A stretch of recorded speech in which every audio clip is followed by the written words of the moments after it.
If you love to travel, Capital One has a rewards credit card that's perfect for you. With the Capital One Venture X card, you earn unlimited double miles on everything you buy. Plus, you get premium benefits at a collection of luxury hotels when you book on Capital One Travel. And with Venture X, you get access to over 1,000 airport lounges worldwide. Open up a world of travel possibilities with the Capital One Venture X card. What's in your wallet?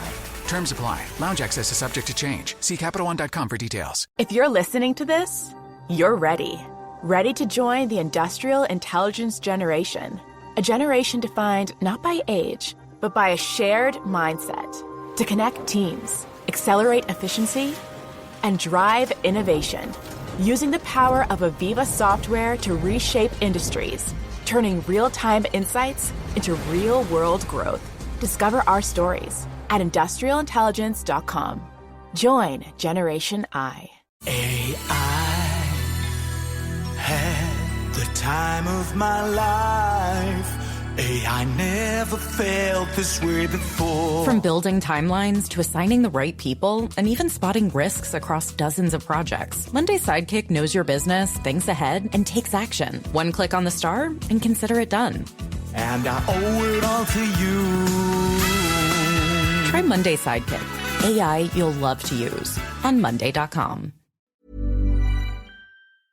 As a small business owner, you don't have the luxury of clocking out early. Your business is on your mind 24/7. So when you're hiring, you need a partner that works just as hard as you do. That hiring partner is LinkedIn Jobs. When you clock out, LinkedIn clocks in. LinkedIn makes it easy to post your job for free, share it with your network, and get qualified candidates that you can manage, all in one place. With LinkedIn's new tools, you can write great job descriptions and quickly get your post in front of the right people using deep candidate insights. You can either post your job for free or pay to promote it. Promoted jobs get 3 times more qualified applicants. At the end of the day, what matters most is the quality of your candidates. 72% of small businesses using LinkedIn say it helps them find high-quality hires. And you can boost your reach by adding a hashtag hiring frame to your profile picture to get twice as many qualified candidates. Find out why more than 2.5 million small businesses use LinkedIn for hiring. Post your job for free at linkedin.com/DTNS. That's linkedin.com/DTNS. Terms and conditions apply. This is the Daily Tech News for Tuesday, October 21st, 2025. We tell you what you need to know, follow up in the context of those stories, and help each other understand. And today, OpenAI officially entering the web browser arena. Oh, you had to see it coming. I'm Jason Howell. I'm Tom Merritt. Let's start with what you need to know with the big story. Shortly before showtime, we heard, because OpenAI put it out there, that it was going to have, one of its little live streams of 4 people sitting around a little table. They're all hunched over. The way rudely scheduled at the time we normally record, but okay, yes, fine. They didn't check with us first, but okay, fine. We'll record just a little bit later. And what they were showing off was their official entrance into the AI browser world. We've seen these, coming from other companies. Of course, Perplexity has its Comet. That's the one that I've been using. Now OpenAI has its solution here. It's software called ChatGPT Atlas. I think it's the whole thing. You can't, if you just say Atlas, people can be like, what are you talking about? So ChatGPT Atlas, you can get to it, chatgpt.com/Atlas, and it's launching worldwide for macOS users. Coming soon to Windows, to iOS, to Android. As far as we could tell watching the live stream, it looked like Chromium. Almost certainly it's Chromium, though I didn't hear them mention that at all. And yeah, it has the things that at least I've come to expect from or to get familiar with when it comes to Perplexity's Comet browser. It has this little ChatGPT side button or button up in the top right corner. When you hit that, pulls out a little sidebar so you can, essentially contextualize the browser that you're working in, also the open browsers that you have. So not necessarily just locked into the one that you see, but all of them potentially. You can integrate, you can ask ChatGPT questions in that little sidebar and it will plug into the browsers that you have open, the tabs that you have tabs. open. It won't use other browsers, but right, yeah, your other tabs. Good clarification.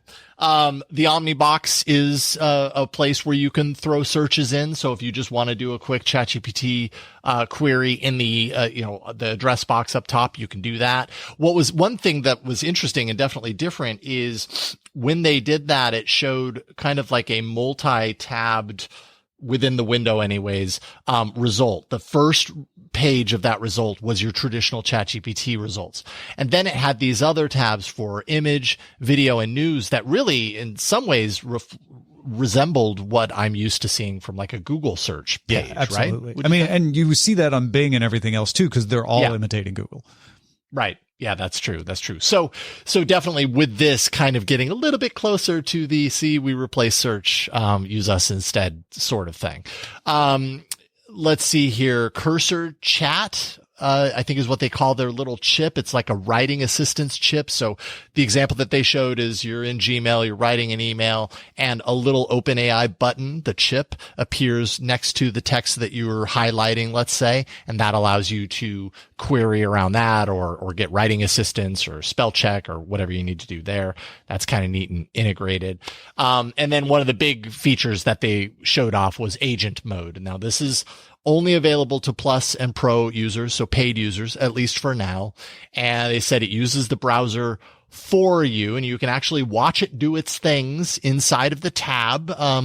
You don't have to, they also said. So if you want to just fire off a command and then go do other things, I suppose that agent can work in the background. But what they showed was that it was kind of taking control of, or taking over the actual tab. And then there is a little button down at the bottom so that if you say, I want to shop for these bell peppers, and it goes to Instacart and starts doing this for you in the window, there's a little button down at the bottom that says take control, which you can hit. That pulls it out of auto drive and gives you the control again. And and then there's also controls around what access agent has. Inside of a query, there's a little pull down that they showed off that you can either say, yes, you have access to all of my logged in accounts, or no, don't touch my logged in accounts. So you have control on that on a query basis. Yeah. And incognito mode too. So you can say, you know what? I want you to remember things most of the time, but right now I'm asking about a rash. So I don't want you to remember that. Or maybe you do, but whatever it is, you can go to incognito mode. And you can it doesn't execute buying choices. They demonstrated Instacart and got to the checkout portion, and it just waited to say hey, are you ready to check out? We're not going to buy this unless you say it's okay. So agents just aren't there yet. Yeah. How different, as somebody who uses Perplexity quite often, Jason, how different is this to your experience using the Comet browser? I mean, it's very similar, and also the fact that it's based on Chromium. So there's a lot of like the visible quality, the visible character of it, looks very similar. The sidebar, very familiar. The little button, even the placement of the ChatGPT button that pulls out the sidebar, that's all super familiar. I think, my dog is whining at me right now. Sorry about that. The things that really stood out for me are the kind of the search results page, or the thing that I was talking about that resembles like a Google search. That's a little different from what I'm used to seeing in Comet. I think, and some of the agentic stuff, I haven't. God, I'm trying to think if there's even the agentic stuff built into Comet. Well, there is a little bit of that, but I'm wondering if it goes a little bit deeper with what ChatGPT is pulling out here. Yeah, and OpenAI overall, though, very has some similar agentic stuff too. I mean, Perplexity is probably a little nervous, right? Because ChatGPT does have such mind share, and the products I would say are very, very similar. So they clearly were targeting Google. They showed you going into the address bar and doing a search, which would normally bring up Google for most people, and it went to ChatGPT, and then they showed it can look just like a search engine if you wanted to. Not a problem. In fact, it looks more like a search engine than Google does these days, because the ChatGPT is in a separate tab from the main search results, where Google has all these sponsored links and the AI overview. The ChatGPT search window was just a list of links. It was very clean looking. Then, of course, they demonstrated the cursor chip, the cursor chat chip in Gmail. They demonstrated another agentic capability of translating tasks into a different system. in Google Docs. So they were, I think, trying to show like, hey, yeah, Gemini can do a lot of things, but look what we can do with your Google products as well, which, was a little bit of a gossipy thing, but like, oh yeah, they're definitely trying to show Google we can do this and maybe do it better than Gemini can. We still don't see Chrome with agentic capabilities built in. Now, you could do agentic capabilities in Chrome, but it's not built into the browser the way it is with Atlas. Yeah, no, Google is definitely, behind the ball as far as some of these other solutions that are coming out. And that's probably part of what OpenAI is kind of poking and prodding at right now. Is like, see, we're there. Where are you at, Google? I still don't know how many people want a new browser for this. Yeah. Lots of people are going to use this. Lots of people are going to make it their daily driver, but lots of people also make Dia, the browser company's version of this, which also we should acknowledge OpenAI, Neon, Comet, Dia, they all do a similar version of this. Dia has some agentic stuff coming in. You don't see those gaining a lot of market share because I still am looking for the thing that makes me go, ooh, yeah, I really should use Atlas. I really should use Dia, rather than, oh, that's cool. I'll have to remember to use Atlas. I'll have to remember to use Dia, because there's so many other roadblocks where you live in Chrome that keep it the dominant browser. That's why it's the most popular browser, why people don't switch to Firefox or Safari or anything else, because they're just used to living in it. Yeah, those tracks are well worn at this point. I mean, I certainly face that too, right? Like I admit to being a user of Perplexity Comet and not using it full time. Like I have not set it as my default browser. I do have the things that I use it for, and I use it very regularly for, a few key things. And so it is part of my habit, my ritual of opening it for these specific tasks, just because it's a little easier to do that. But I'm not all in. Like it would be really hard or at least it's proving to be really hard for me to be okay with just being like, Comet's my new browser. Like, those tracks are well worn. I mean, Chrome has proved you can do it because Chrome is not the default browser on Windows or Mac OS. You have to download Chrome, install it, and make it your default browser. But most people do. So it's possible. But I'm waiting to see. And they even indicated in this announcement, like, we can't wait to see what people use this for. Like they're kind of watching to see if someone discovers that compelling use case. Yeah. And also I heard we both heard a term we had never heard before, vibe lifing. So yes, because you're like vibe coding. You're just describing what you want to happen. Why not just apply the vibe to the rest of our lives? Vibe living. Living is a vibe. I agree. You know what else is a vibe? Getting supporters like you to back the show at patreon.com/DTNS. Big thanks to Miranda Janelle, That Charlie Dude, Justin Zellers, and David Haga for supporting the show and making it possible. Y'all rock. As a small business owner, you don't have the luxury of clocking out early. Your business is on your mind 24/7. So when you're hiring, you need a partner that works just as hard as you do. That hiring partner is LinkedIn Jobs. When you clock out, LinkedIn clocks in. LinkedIn makes it easy to post your job for free, share it with your network, and get qualified candidates that you can manage, all in one place. With LinkedIn's new tools, you can write great job descriptions and quickly get your post in front of the right people using deep candidate insights. You can either post your job for free or pay to promote it. Promoted jobs get 3 times more qualified applicants. At the end of the day, what matters most is the quality of your candidates. 72% of small businesses using LinkedIn say it helps them find high-quality hires. And you can boost your reach by adding a hashtag hiring frame to your profile picture to get twice as many qualified candidates. Find out why more than 2.5 million small businesses use LinkedIn for hiring. Post your job for free at linkedin.com/DTNS. That's linkedin.com/DTNS. Terms and conditions apply. Don't raise your voice to prove you're right. Focus your mind with every word of irrefutable fact you can find. Because conviction is the calm that comes when you know that you really do know.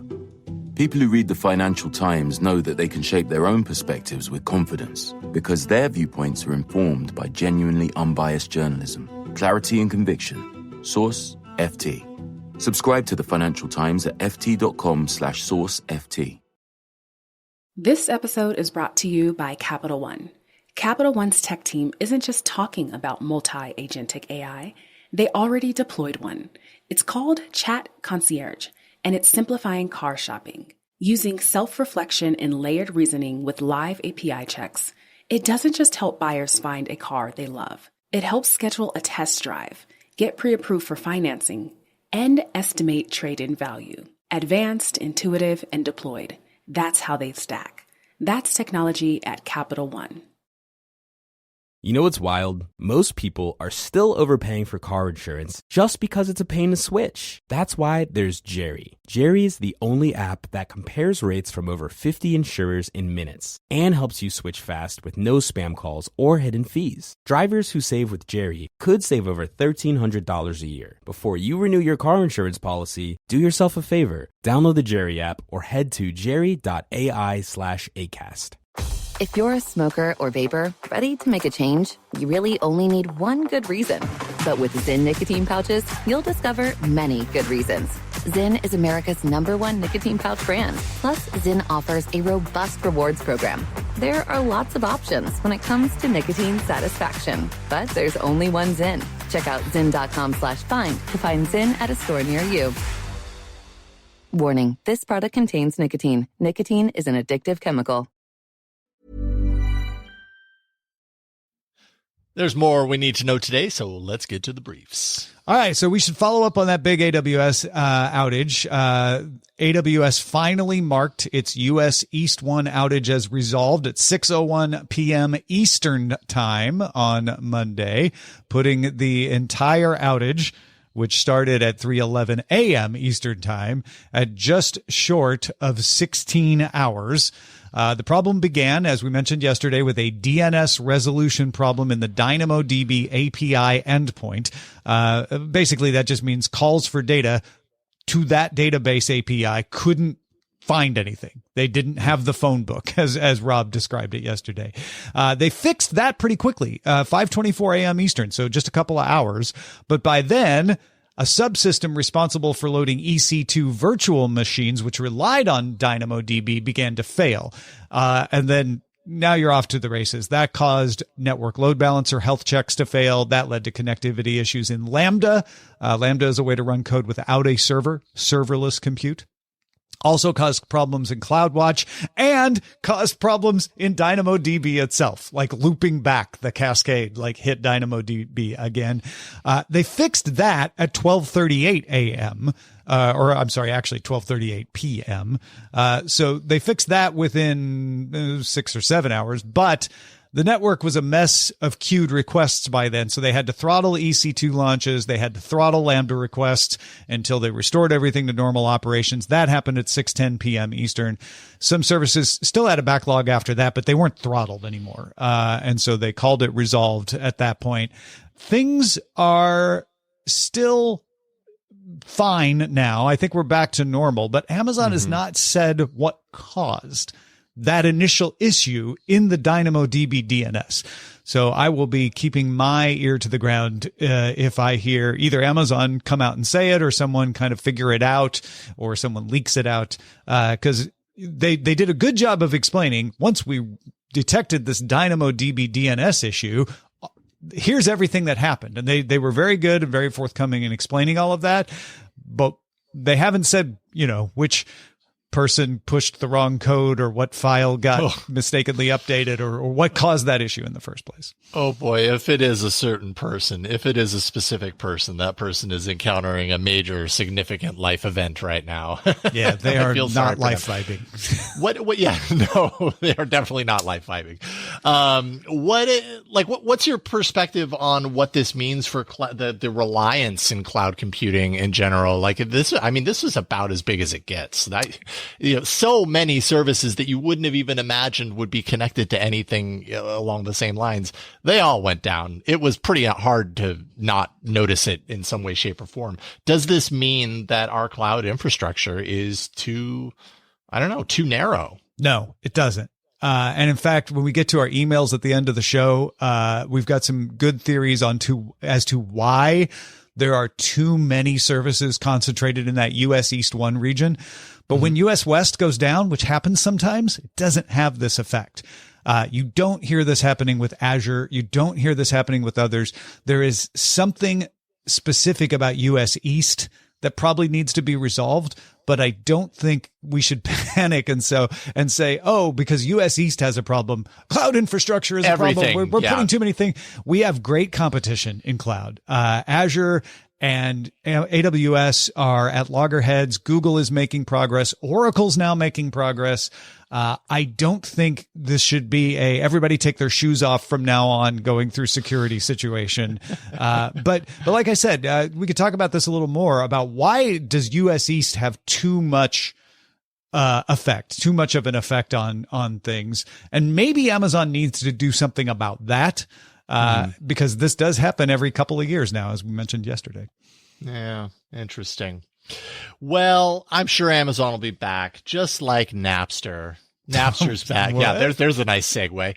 Napster's back again, because I feel like Napster's often back. Every couple of years, Napster's back. I mean, these are the people who bought the name Napster. It's not even like the original company, but yeah, it's just totally. I don't know. It lives in our consciousness somehow. It's a copy of a copy of a copy at this point. And this time they're back as a gadget company offering a holographic screen called Napster View that attaches to the top of a MacBook M1 or higher. So requires MacBook processor with M1 or higher. Can't get this on Windows, in other words, at least not for now.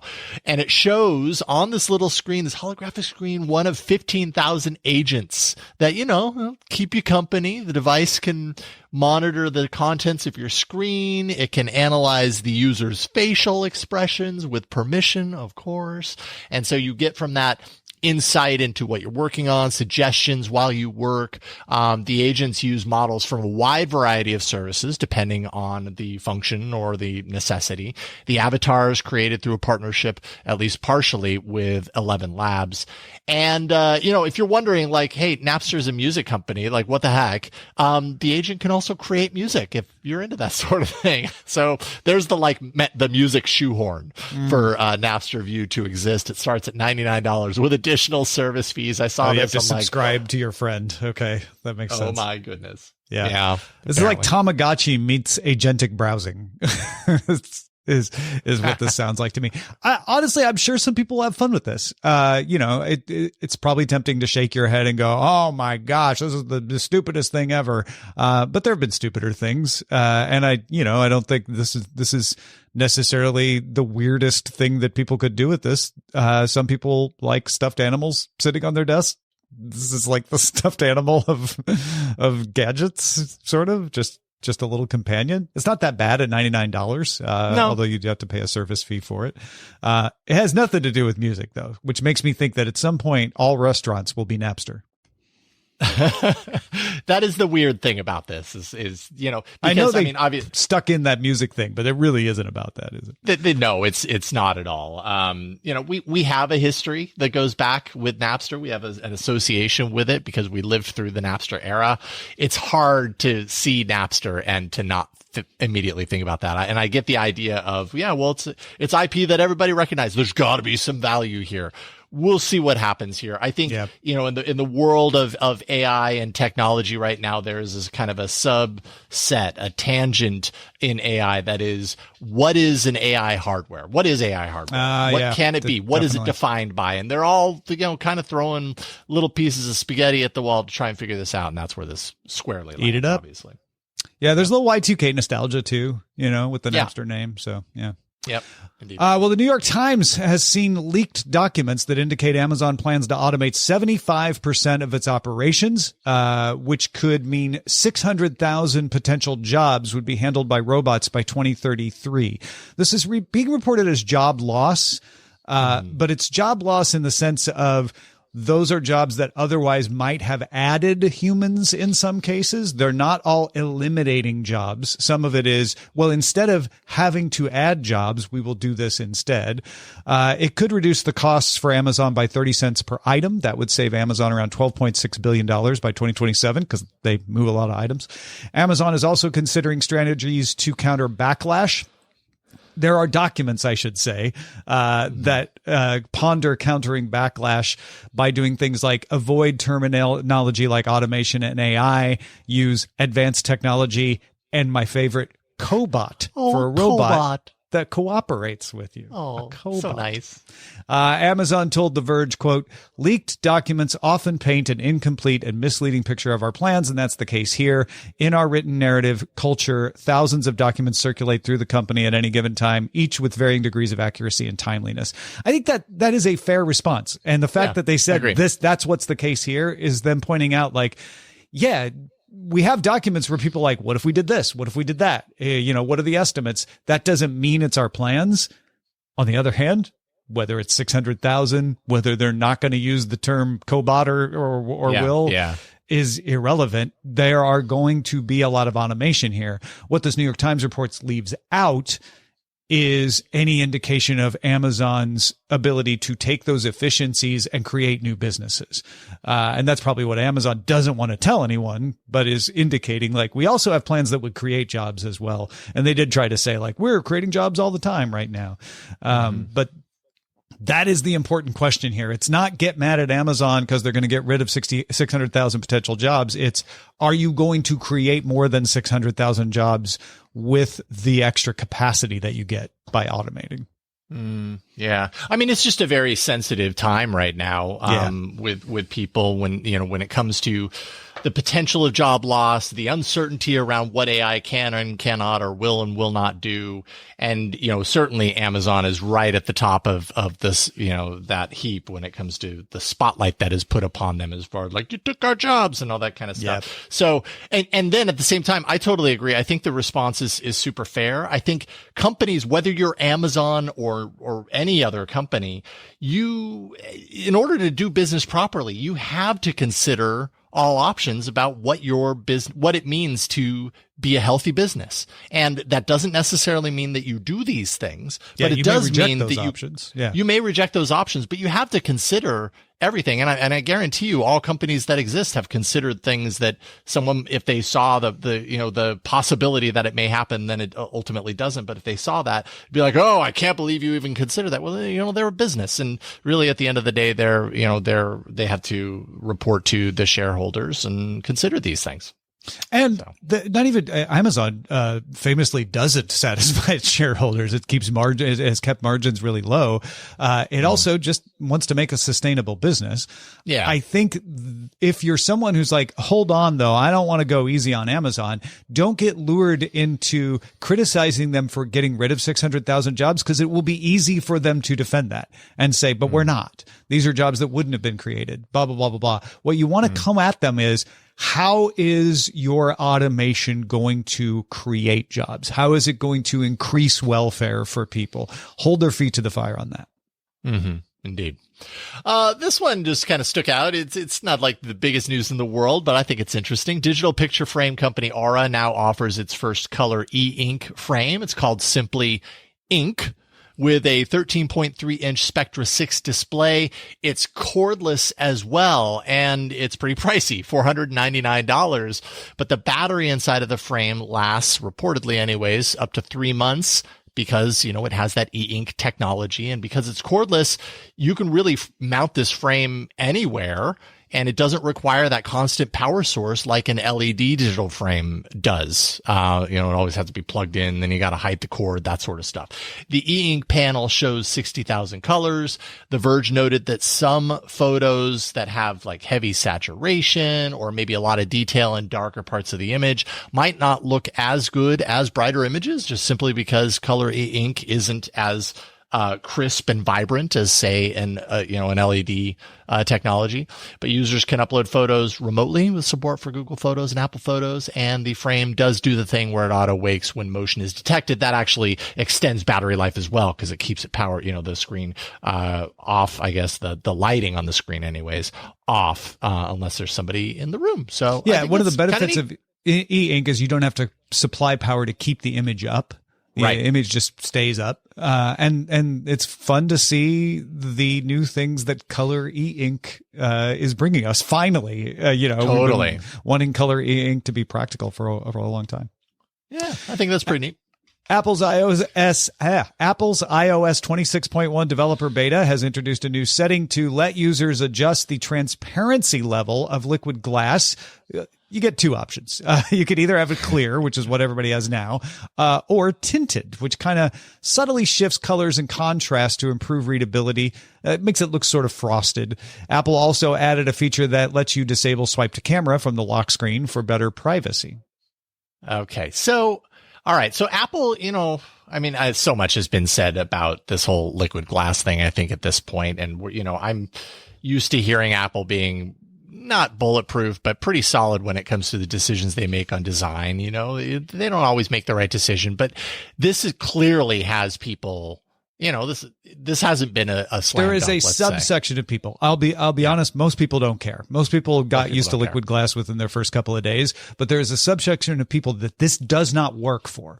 So this is beyond just, I don't like change. This is like, I can't read this. This makes me motion accessibility sick. Stuff like that. Right. Yeah. And Allison Sheridan had an interview on her last NosillaCast where she did a great job going through, here's all the things you can already do, like increase contrast or turn off motions and all of that. And then as soon as she published that, Apple comes out and it's like, oh, we could also add tinting to the mix. Here, we've got a button now. Yeah, just hit that. So that's good. Okay. Too. Yeah. I mean, it does improve things, seeing the before and after. If that contrast is really distracting to you, this definitely helps. So we'll see if it satisfies. All right. And finally, we got some quick headlines. Good to know if you want to understand the news in the future. Perplexity's AI search app is now available on Samsung's 2025 smart TVs.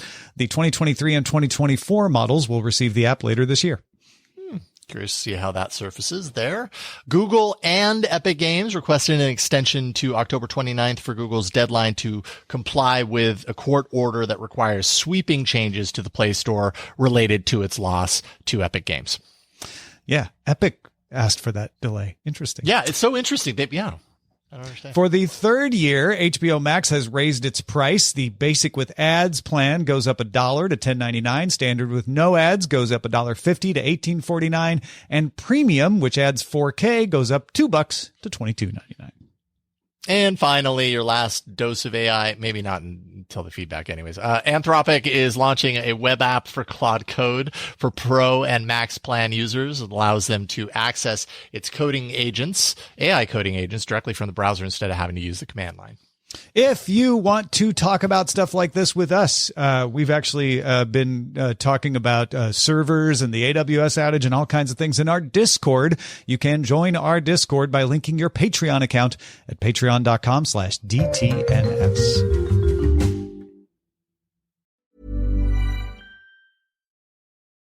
This episode is brought to you by Capital One. Capital One's tech team isn't just talking about multi-agentic AI. They already deployed one. It's called Chat Concierge, and it's simplifying car shopping. Using self-reflection and layered reasoning with live API checks, it doesn't just help buyers find a car they love. It helps schedule a test drive, get pre-approved for financing, and estimate trade-in value. Advanced, intuitive, and deployed. That's how they stack. That's technology at Capital One. Most security systems react after a break-in begins.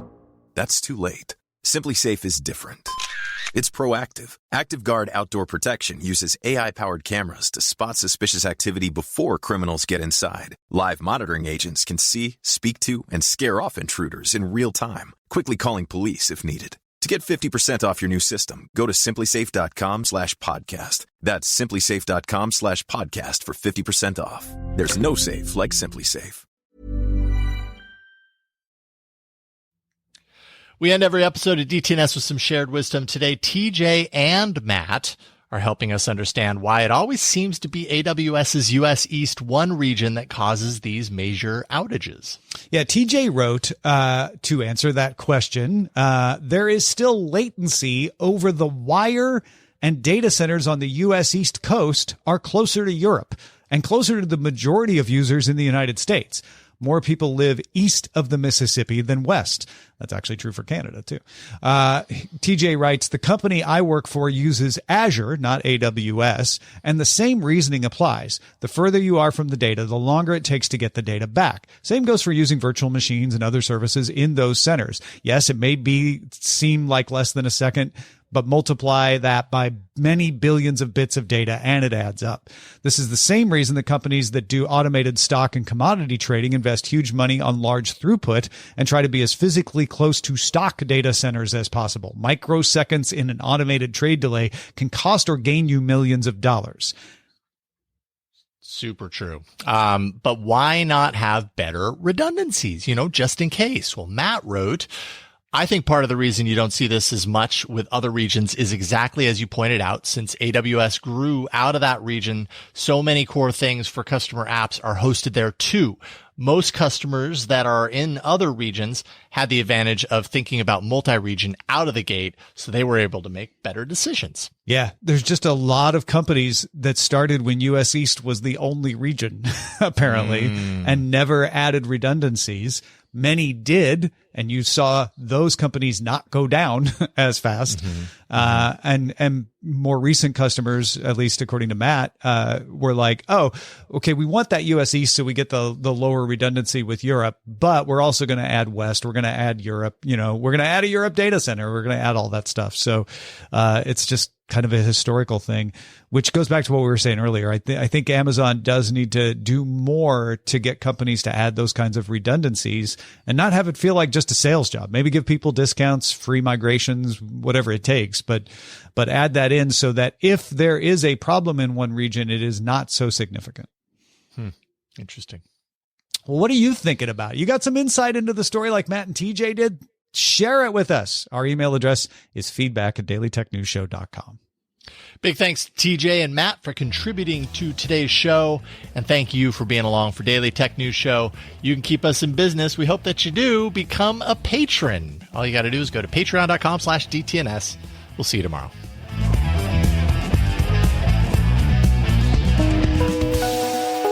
The DTNS family of podcasts, helping each other understand. Diamond Club hopes you have enjoyed this program. Hi, I'm Modupe Akinola from TED Business, and I'm here to talk about the Financial Times. Every day, the world bombards you with endless headlines and noise. What matters most? Facts and context. That's where the Financial Times comes in. With clarity, depth, and truly independent reporting, the FT helps you cut through the noise and see what's real and why it matters. Stay informed with the trusted source leaders around the world rely on. Visit ft.com/sourceft to read more and save 40% on a digital FT subscription.